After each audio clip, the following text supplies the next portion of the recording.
recommendation would be to take risks. Leave your comfort zone and gain diverse experiences in a number of disciplines. Make sure you start this risk-taking early in your career. And finally, you better like sales, because you must be effective in selling strategies, viewpoints, plans, and ideas.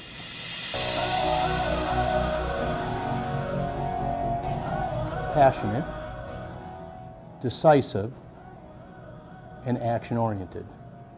Sorry, I needed 4 words.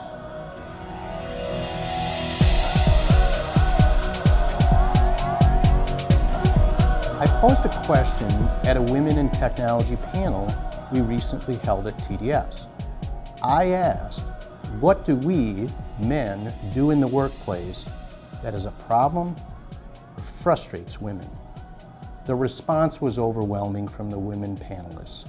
We, men, talk over women, especially in group settings. Ouch! I should know better. I've been married to my wife now for almost 40 years. Men, we have a lot of work ahead of us.